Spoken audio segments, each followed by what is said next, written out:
तो बात कुछ यूं है कि मैं अपनी जिंदगी को एक नई शुरुआत देना चाहता था। पुरानी बातें कुरेदने का कोई फायदा नहीं। बस इतना समझ लो कि एक पुराने रिश्ते की वजह से मेरा पुराने शहर में रहना मुश्किल हो गया था। चलो जो हुआ सो हुआ। मैंने गुड़गांव में एक शांत सी सोसाइटी शांति विहार में एक बंगला किराए पे लिया। यहाँ ज्यादातर बड़े बड़े परिवार रहते थे। माहौल काफी सुकून वाला था। यहाँ के बंगले भी काफी दूरी पर बने थे, जिससे अपनी प्राइवेसी बनी रहती थी। पर एक अजीब बात थी, मेरे ठीक बगल वाला बंगला बाकी घरों के मुकाबले मेरे घर के कुछ ज्यादा ही पास था। और क्या बंगला था वो, देखकर लगता था जैसे कोई शाही महल हो। मैंने तो सोचा था कि इसमें पक्का कोई बड़ा सा खानदान रहता होगा, दादा दादी चाचा चाची सब एक साथ। पर मेरा अंदाजा इससे ज्यादा गलत नहीं हो सकता था। सोसाइटी में नया था तो मैंने सोचा सबसे मेल जोल बढ़ा लेता हूं। एक एक करके सबसे मिला। सब लोग बहुत अच्छे थे, ज्यादातर अपने बच्चों में व्यस्त रहते थे। पता नहीं क्यों, पर मैंने अपने बगल वाले पड़ोसी से सबसे आखिर में मिलने का फैसला किया। जब तक मैं उस बड़े से बंगले के गेट पर पहुंचा, लोगों से छोटी मोटी बातें करके मेरी सोशल बैटरी लगभग खत्म हो चुकी थी। दरवाजे पर दस्तक दी तो एक लड़का बाहर आया, मुझसे भी छोटा लग रहा था। मैंने सोचा था कोई अधेड़ उम्र का अंकल दरवाजा खोलेगा, पर उसे देखकर मैं थोड़ा चौंक गया। मैंने उसे बताया कि मैं पड़ोस में नया आया हूं। वो एक बड़ी सी मुस्कान के साथ मेरी बात सुनने लगा और बीच में ही टोकते हुए बोला, अरे वाह, आखिरकार कोई तो मिला अपनी उम्र का, क्या मस्त सरप्राइज है। मैं हंस पड़ा। मैंने भी उसे बताया कि कैसे मैं यहाँ अकेला महसूस कर रहा था। उसने अपना नाम आर्यन बताया और कहा, टेंशन मत ले यार, यहाँ ज्यादातर लोग अपने में ही रहते हैं। उसने मुझे कभी घर पर ड्रिंक्स के लिए आने को कहा। मैंने भी मजाक में कह दिया, क्यों नहीं, अभी चलते हैं। मुझे लगा वो हंसेगा और मुझे अंदर बुला लेगा, पर ऐसा नहीं हुआ। उसने एक अजीब नजर से अपने कंधे के ऊपर से घर के अंदर झांका, जैसे कुछ चेक कर रहा हो। फिर मेरी तरफ मुड़कर बोला, अब यार अभी तो नहीं, थोड़ा काम में फंसा हूं। मैंने यूं ही पूछ लिया, क्या काम करते हो? यह सुनते ही उसकी मुस्कान थोड़ी फीकी पड़ गई। एक पल के लिए उसने मुझे घूरा, फिर हंसकर बोला, फाइनेंस में हूं। उसने ज्यादा कुछ नहीं बताया, जो मुझे थोड़ा अजीब लगा। मैंने पूछा कि क्या वो अकेला रहता है, तो उसने हाँ में सिर हिलाया। इतना बड़ा घर और सिर्फ एक लड़का, ये बात मेरे दिमाग में खटक रही थी। खैर, हमने एक दूसरे का नंबर लिया और मैं वापस आ गया। ये लगभग 6 महीने पहले की बात है। शुरू के कुछ हफ्तों तक कुछ खास नहीं हुआ। मैंने आर्यन को 2-3 बार मैसेज किया कि मिलते हैं, पर हर बार वो काम का बहाना बनाकर टाल देता। धीरे धीरे मैंने भी उससे पूछना छोड़ दिया। मैं भी किसी के पीछे पड़ने वालों में से नहीं हूं। उसका रूटीन बहुत अजीब था। मैंने कभी किसी को उसके घर आते जाते नहीं देखा, न कोई दोस्त, ना कोई लड़की, ना कोई पार्टी। यहां तक कि वो कभी बाहर से खाना भी ऑर्डर नहीं करता था। उसकी गाड़ी हमेशा ड्राइववे में खड़ी रहती। मुझे समझ नहीं आता था कि वो खाता क्या है, क्योंकि वो घर से बाहर निकलता ही नहीं था। बिल्कुल किसी भूत की तरह रहता था। मैं वर्क फ्रॉम होम करता हूं और मेरे घर की तीसरी मंजिल पर जो मेरा ऑफिस है, वहां की खिड़की से उसका घर साफ नजर आता है। आप सोच रहे होंगे कि मैं उस पर नजर रखता था, पर ऐसा नहीं था। बस काम करते करते नजर चली जाती थी। फिर एक रात, मुझे अच्छे से याद है, बुधवार की रात थी। रात के कोई 2 बजे तेज म्यूजिक की आवाज से मेरी नींद खुली। मैं खिड़कियां खोलकर सोता हूं, शायद इसलिए आवाज सीधे अंदर आ गई। पहले लगा कोई सपना देख रहा हूं, पर जब मैं बिस्तर से उठा और खिड़की से बाहर झांका तो मेरे होश उड़ गए। आर्यन के घर के बाहर 7-8 गाड़ियां लगी हुई थी। जोर जोर से म्यूजिक बज रहा था, मतलब पार्टी चल रही थी। देखो, मुझे शोर शराबे से कोई दिक्कत नहीं है, पर हफ्ते के बीच में इतनी रात को इतना तेज म्यूजिक। मैंने सोचा जाकर उसे प्यार से बोलता हूं कि आवाज थोड़ी कम कर ले। मैंने एक हुडी पहनी और उसके घर की तरफ चल पड़ा। बाहर से ही साफ पता चल रहा था कि अंदर जबरदस्त पार्टी हो रही है। मैंने दरवाजा खटखटाया, पर किसी ने नहीं खोला। फिर मैंने उसे मैसेज करने के लिए फोन निकाला, पर रुक गया। मुझे पता था कि वो बहाना बना देगा। मैं गुस्से में वापस आकर सो गया। अगली सुबह मैं फिर उसके दरवाजे पर गया। इस बार मैंने जोर से दरवाजा पीटा। कोई जवाब नहीं। मैंने यूं ही दरवाजे का हैंडल घुमाया, ये सोचकर कि वो लॉक्ड होगा, पर मैं हैरान रह गया जब दरवाजा एक खटाक से खुल गया। अंदर घुसते ही जो पहली चीज मैंने देखी, वो थी दरवाजे के पास पड़े जूतों का ढेर। कम से कम 10-12 जोड़ी जूते होंगे, पर कुछ तो गड़बड़ थी। अंदर कोई नहीं था। घर में मौत जैसा सन्नाटा पसरा हुआ था। मैं और अंदर गया। लिविंग रूम, किचन सब खाली, न कोई गिलास, न कोई बोतल। घर इतना साफ था जैसे यहां कभी कोई आया ही ना हो। लेकिन म्यूजिक अभी भी बज रहा था, धीमी आवाज में। मैंने ध्यान से सुना तो मेरे रोंगटे खड़े हो गए। वो म्यूजिक नहीं था, वो एक रिकॉर्डिंग थी। लोगों के हंसने की, बातें करने की, गिलासों के टकराने की आवाजें। पूरी की पूरी पार्टी ही नकली थी। पर अगर पार्टी नकली थी तो वो गाड़ियां और ये जूते, मतलब लोग तो घर में आए थे, ये तो पक्का था। मुझे उसी वक्त लौट जाना चाहिए था, पर मेरी हिम्मत जवाब दे गई। मैं चुपके चुपके घर में घूमने लगा। तभी मेरी नजर एक दरवाजे पर पड़ी जो थोड़ा सा खुला हुआ था। वो दरवाजा बेसमेंट की तरफ जा रहा था। पता नहीं क्यों, पर मेरे दिल ने कहा कि मैं जिसे ढूंढ रहा हूं वो नीचे ही मिलेगा। सीढ़ियों पर घना अंधेरा था, बस नीचे से एक हल्की सी रोशनी आ रही थी।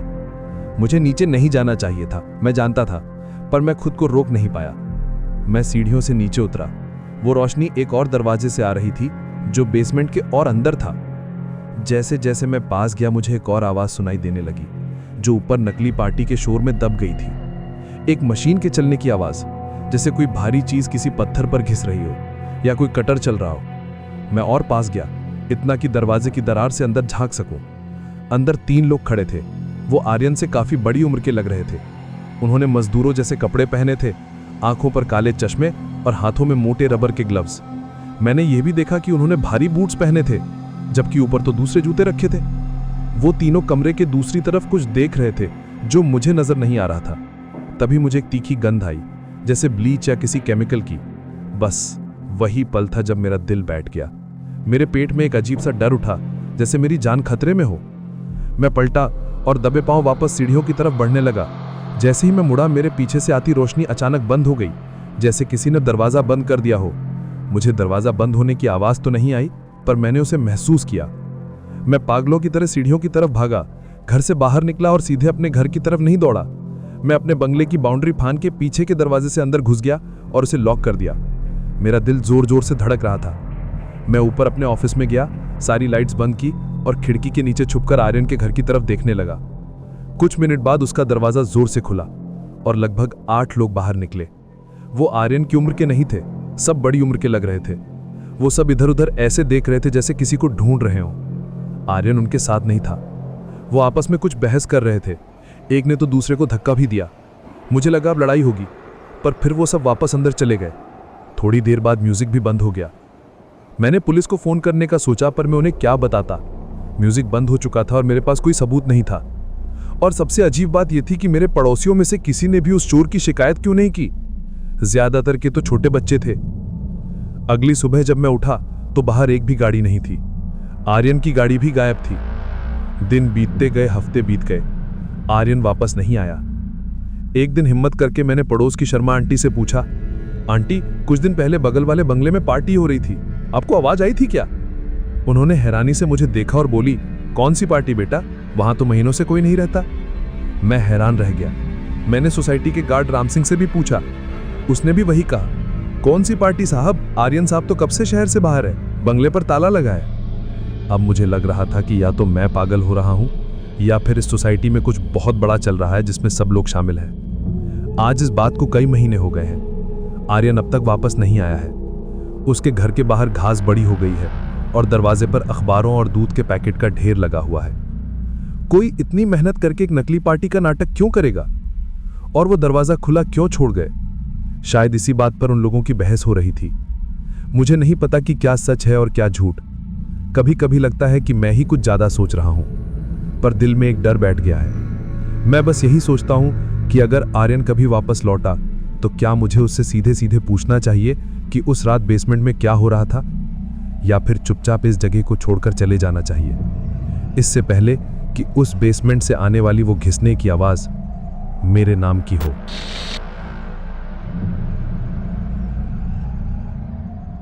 मेरा नाम गौरव है और ये बात तब की है जब मैं कॉलेज के 2nd ईयर में था। पहले साल तो हॉस्टल में आराम से कट गया, पर अगले साल किस्मत ने धोखा दे दिया। हॉस्टल मिला नहीं और सर पे छत ढूंढने की टेंशन शुरू हो गई। भाग दौड़ करके शहर के एक पुराने इलाके में कॉलेज से थोड़ी दूर एक शांति सदन नाम की जगह मिल गई। कहने को तो ये एक पीजी था, पर असल में एक बहुत बड़ी पुरानी हवेली थी जिसे 3 हिस्सों में बांटकर स्टूडेंट्स को किराए पर दे दिया गया था। सस्ता था और मेरे पास ज्यादा चॉइस थी नहीं। साइकिल थी मेरे पास, तो सोचा थोड़ा आना जाना मैनेज कर लूंगा। वहां ज्यादातर मेरे जैसे स्टूडेंट्स ही थे, पर कुछ लोग अलग थे। कुछ सीनियर, एक दो रिसर्च स्कॉलर्स और कुछ ऐसे भी थे जो शायद उम्र निकल जाने के बाद डिग्री पूरी कर रहे थे। लेकिन एक चेहरा था जो पहली नजर में ही अजीब सा लगा। एक आंटी थी, मालती देवी, शायद 55-60 साल की रही होंगी, पर चेहरे पे झुर्रियां और आंखों में ऐसी खामोशी थी कि वो अपनी उम्र से कहीं ज्यादा बड़ी लगती थीं। उनके बाल सफेद हो रहे थे और वो थोड़ा लंगड़ा कर चलती थीं, जैसे कमर में कोई पुरानी चोट हो। वो रहती तो दूसरे विंग में थी, पर उनका होना ना होना बराबर था। बिल्कुल चुपचाप अपने में खोई हुई, चेहरे पर कोई भाव नहीं, न खुशी न गम, बस एक सूनापन। सब कहते थे कि वो पीजी के मालिक शर्मा जी की कोई दूर की रिश्तेदार हैं, इसलिए यहां रहती हैं। मैंने ज्यादा पूछा नहीं। पहली बार कुछ अजीब हुआ हमारे कॉमन किचन में। अब हर विंग का अपना किचन था, तो वो हमारे किचन में क्या कर रही थी मुझे समझ नहीं आया। वो ना खाना बना रही थी, ना खा रही थी, ना किसी से बात कर रही थी, बस एक कोने में खड़ी थी। हम सब दोस्त गाने सुन रहे थे, डिनर की तैयारी कर रहे थे, हंसी मजाक चल रहा था, और वो बस खड़ी हमें देख रही थी, एकटक। एक दो बार मेरी नजर उनसे मिली। एक पल को लगा जैसे वो सबको नहीं, सिर्फ मुझे ही घूर रही हैं, पर मैंने सोचा मेरा वहम होगा। सबसे अजीब बात यह थी कि वहां मौजूद किसी ने उन्हें एक्नॉलेज तक नहीं किया, जैसे वो वहां है ही नहीं। कुछ दिन बाद रात को मैं अपने कमरे में पढ़ाई कर रहा था। अचानक मैंने खिड़की से बाहर झांका और मेरे रोंगटे खड़े हो गए। वो नीचे आंगन में खड़ी थी, ठीक मेरे खिड़की के नीचे। रात के 11 बज रहे थे, ठंड भी हल्की हल्की शुरू हो गई थी, पर वो बस वहां खड़ी ऊपर मेरे कमरे को देख रही थी। पता नहीं मुझे क्या सूझा, मैंने सोचा शायद वो किसी को ढूंढ रही हैं। मैंने दोस्ताना अंदाज में हाथ हिलाया, और उसके बाद जो हुआ उससे मेरी रूह कांप गई। उन्होंने हाथ नहीं हिलाया, बस उनके चेहरे पर एक अजीब सी, बहुत बड़ी सी मुस्कान फैल गई, ऐसी मुस्कान जो आंखों तक नहीं पहुंची, और फिर वो तेजी से लंगड़ाती हुई अपने विन की तरफ भाग गई। मेरा दिल बैठ गया। मैंने उन्हें एक्नॉलेज करके गलती कर दी थी। अब उन्हें पक्का पता चल गया था कि ये मेरा कमरा है। उस रात मैंने अपने एक फ्लैटमेट समीर से उनके बारे में पूछा। उसने धीमी आवाज में कहा, यार गौरव, वो मालती आंटी, वो हमेशा से यहीं हैं। शर्मा जी ने बोला है कि वो थोड़ी अलग हैं, बस उन्हें इग्नोर किया कर, जैसे सब करते हैं। ये जवाब मुझे ठीक नहीं लगा। मैंने थोड़ी और खोजबीन की तो एक सीनियर ने बताया कि वो इसी हवेली के पुराने मालिक की बीवी हैं। उनके पति के गुजर जाने के बाद उनकी मानसिक हालत खराब हो गई थी। अब उनके देवर यानी शर्मा जी इस प्रॉपर्टी को पीजी बनाकर चला रहे हैं और उन्हें कमरे में रखा हुआ है। उन्होंने ये भी कहा कि वो कुकी जरूर हैं, पर कभी किसी को नुकसान नहीं पहुंचाया। दिल को तसल्ली तो नहीं मिली, पर मैं कर भी क्या सकता था। मैंने उन्हें अपने दिमाग से निकालने की कोशिश की, पर फिर चीजें और बिगड़ने लगी। एक रात मैं अपने कमरे से पानी पीने निकला और जैसे ही दरवाजा खोला, वो सामने खड़ी थी, ठीक मेरे दरवाजे के बाहर, अंधेरे कॉरिडोर में। मैं डर के मारे 2 कदम पीछे उछल पड़ा। रात के 1 बज रहे थे। उन्होंने मुझे देखा पर कुछ नहीं कहा, कोई रिएक्शन नहीं दिया, बस पलटकर ऐसे चुपचाप चली गई जैसे गलती मेरी हो। ऐसे छोटे मोटे किस्से होते रहे। कभी वो आधी रात को कॉमन एरिया में बस एक कुर्सी पर बैठी मिलती अंधेरे में, कभी किसी के कमरे के बाहर कान लगाकर सुनती हुई दिख जाती। एक दिन मेरे कमरे की चाबी खो गई। हवेली पुरानी थी तो हर कमरे में अभी भी वो पीतल के भारी लॉक लगे थे। वैसे तो पीजी में ज्यादातर लोग दरवाजा खुला ही छोड़ देते थे, पर मुझे आदत थी लॉक लगाकर सोने की। चाबी का खोना मेरे लिए बहुत बड़ी टेंशन थी। मेरे पास एक स्पेयर चाबी थी, पर दिमाग खराब हो गया था। उसके कुछ दिन बाद एक रात मैं गहरी नींद से अचानक जाग गया। पता नहीं क्यों, फिर मुझे वो आवाज सुनाई दी मेरी अलमारी के अंदर से। एक हल्की सी खुसुर खुसुर, जैसे कोई कपड़ों को सहला रहा हो, हर 15-20 सेकंड में एक बार। ऐसा लग रहा था जैसे कोई अंदर है। मैं जल्दी डरने वालों में से नहीं हूं। मैंने सोचा इसका सामना करना ही पड़ेगा। मैं चुपके से बिस्तर से उतरा। दिल जोर जोर से धड़क रहा था। मैं धीरे धीरे अलमारी की तरफ बढ़ा और फिर एक झटके में मैंने अलमारी का दरवाजा खींचकर खोल दिया और हिम्मत करके चीखा, कौन है? अंदर मालती आंटी थी। उन्होंने मेरा एक पुराना मफलर अपने गले में कसकर लपेटा हुआ था। उनकी आंखें पूरी तरह से खुली हुई थी और उनके दूसरे हाथ में किचन से उठाया हुआ एक तेज चाकू था। मेरी चीख सुनकर शायद वो चौंक गईं। इससे पहले कि मैं कुछ समझ पाता, वो चाकू लेकर मेरी तरफ झपटी। इस बार जो मेरी चीख निकली वो डराने के लिए नहीं थी, वो असली डर की चीख थी। मैंने उन्हें पकड़कर जमीन पर गिरा दिया। वो बहुत कमजोर और हल्की फुल्की थी, इसलिए उनके हाथ से चाकू छुड़ाना मुश्किल नहीं था। पर इससे सिचुएशन कम डरावनी नहीं हुई। वो मुझे नोच रही थी, काटने की कोशिश कर रही थी और लगातार चीख रही थी। मैंने जोर से बचाओ बचाओ चिल्लाया। मेरा शोर सुनकर दरवाजे खुलने की आवाज आई और मेरे दोस्त समीर और कुछ और लड़के दौड़ते हुए आए। समीर ने फौरन मेरी मदद की और हम दोनों ने मिलकर उन्हें पकड़े रखा जब तक किसी ने पुलिस को फोन नहीं किया। आगे की रात एक धुंधली याद जैसी है। पुलिस आई, उन्हें अरेस्ट करके ले गई। तब तक वो बिल्कुल शांत हो चुकी थी, पर एक लफ्ज नहीं बोल रही थी, जो और भी अजीब लग रहा था। और हां, मेरे कमरे की खोई हुई चाबी वो उन्हीं के पास से मिली। कुछ हफ्तों बाद असलियत सामने आई। वो सच में प्रॉपर्टी मालिक शर्मा जी की भाभी थी। उन्हें सीरियस मेंटल हेल्थ इश्यूज थे। उनका सही इलाज करवाने के बजाय शर्मा जी उन्हें हवेली के एक खाली कमरे में बंद करके रखते थे ताकि वो चुपचाप पैसा कमाता रहे। उसकी लापरवाही ने उन्हें एक टाइम बॉम्ब बना दिया था। शर्मा जी को बाद में अरेस्ट कर लिया गया। सच कहूं तो मुझे उन पर मालती आंटी से कहीं ज्यादा गुस्सा है। उनके लिए तो दिल में दया आती है, पर मेरी दया इस सच को नहीं मिटा सकती कि उस रात वो मेरी जान लेने की कोशिश कर रही थी। पता नहीं उन्हें मुझ में ही ऐसी क्या दिलचस्पी थी। शायद मेरे चेहरे में उन्हें कोई दिखता होगा, या शायद इसका कोई कारण ही नहीं था। मेरा कॉलेज जल्द ही खत्म हो जाएगा और मुझे अपनी कॉलेज लाइफ बहुत याद आएगी। पर मैं जब भी इन दिनों के बारे में सोचूंगा, शांति सदन की वो रात और वो अलमारी मुझे हमेशा याद आएगी। आज भी जब आधी रात को कमरे में कोई हल्की सी भी आहट होती है ना, मेरी नजर सबसे पहले सीधा अलमारी पर जाती है।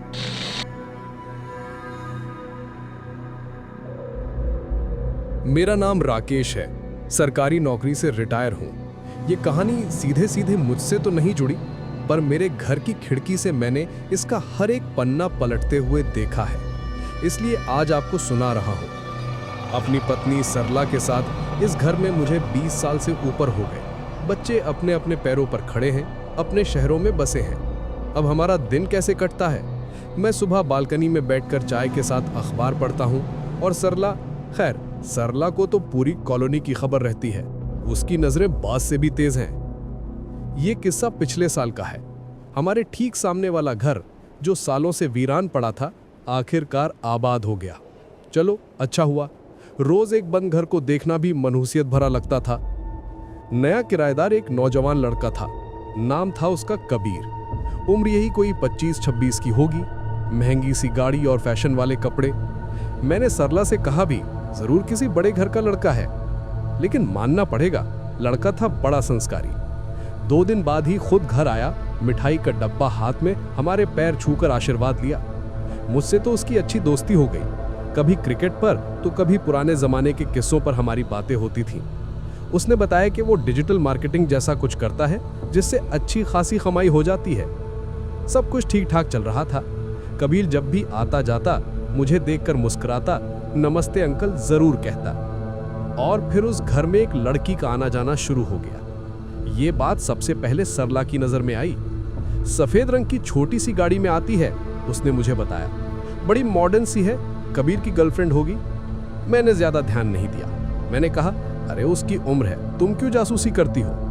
पर सरला की बातें मेरे कानों में पड़ती रहती थी। शुरू में तो वो लड़की तब आती थी जब कबीर घर पर होता था, लेकिन फिर एक दिन सरला ने बताया, आज कबीर तो सुबह ही निकल गया था, पर वो लड़की अभी अभी आई है, और सुनिए, उसके पास तो घर की चाबी भी है।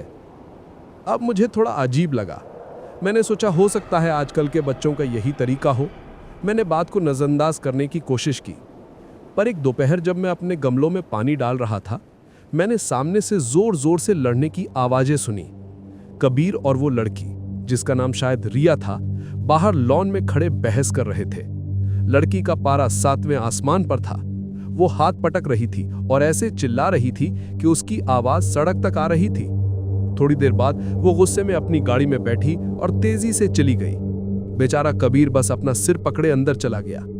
मैंने सोचा चलो मियाँ बीवी में या बॉयफ्रेंड गर्लफ्रेंड में ये सब तो चलता रहता है, पर उस दिन के बाद उस लड़की का अकेले आना जाना और भी बढ़ गया। और फिर वो रात आई जिसने सब कुछ बदल दिया। देर रात पुलिस के सायरन की गूंज से हमारी नींद खुली। मैं और सरला घबरा कर बालकनी में भागे। देखा तो पूरी कॉलोनी जाग रही थी। सारा तमाशा कबीर के घर के सामने था। पुलिस की गाड़ियां, एम्बुलेंस, दिल में एक अनजानी सी दहशत बैठ गई। हमने देखा पुलिस रिया को हथकड़ी लगाकर बाहर ला रही थी। उसके चेहरे पर कोई भाव नहीं था, न डर न पछतावा, बस एक खालीपन। और उसके ठीक बाद उन्होंने कबीर को स्ट्रेचर पर बाहर निकाला। वो खून में लथपथ था। ये देखकर सरला की तो आंखों में आंसू आ गए और मेरा दिल बैठ गया। हफ्ते भर के बाद जब कबीर अस्पताल से लौटा तो हम उससे मिलने गए। उसका हाथ प्लास्टर में था और चेहरे पर भी कुछ टांके थे। उसने हमें दरवाजे के अंदर बुलाया और जो बताया उसे सुनकर हमारे होश उड़ गए। उसने बताया कि रिया ने पुलिस के सामने अपना हर गुनाह मान लिया था। सच ये था कि कबीर ने उसे कभी घर की चाबी नहीं दी थी। रिया ने चुपके से उसकी चाबी चुराकर डुप्लीकेट बनवा ली थी। वो कबीर के फोन में एक ऐप के जरिए उसकी लोकेशन पर नजर रखती थी। जब भी कबीर शहर से बाहर होता या देर तक ऑफिस में होता, वो उसके घर आती थी। वो उसके घर क्यों आती थी? सिर्फ बैठने के लिए? नहीं। रिया ने कबीर के बेडरूम में, स्टडी टेबल के लैंप में और यहां तक कि बाथरूम में भी बहुत छोटे छोटे खुफिया कैमरे लगा दिए थे। जब कबीर घर पर नहीं होता, वो उन कैमरों को चेक करने, उनकी बैटरी बदलने आती थी। वो कबीर की हर एक हरकत पर नजर रख रही थी। जिस दिन मैंने उन्हें लड़ते देखा था, उस दिन कबीर ने उससे रिश्ता तोड़ने की कोशिश की थी, पर रिया मानने को तैयार नहीं थी। उस रात जब कबीर घर पर अकेला था, वो एक चाकू लेकर उसके घर में घुस आई थी। आगे की कहानी का अंदाजा आप लगा ही सकते हैं। किस्मत अच्छी थी कि कबीर ने शोर मचा दिया और वो किसी तरह बच गया। जाते जाते कबीर ने मुझसे कहा, राकेश अंकल, सबक मिल गया। अपनी जिंदगी को सोशल मीडिया पर खुली किताब की तरह नहीं रखना चाहिए। पता नहीं कौन किस नकाब के पीछे आपकी खुशियों से जल रहा हो। उस घटना के कुछ ही हफ्तों के बाद कबीर वो घर छोड़कर हमेशा के लिए चला गया। कहता था, अब इस घर में सांस लेने में भी डर लगता है। आज भी जब मैं सुबह बालकनी में चाय पीता हूं तो मेरी नजर उस सामने वाली खिड़की पर जरूर जाती है। अब वो फिर से वीरान है, पर मेरे लिए वो सिर्फ एक खिड़की नहीं, एक राज है। एक ऐसे खतरे का राज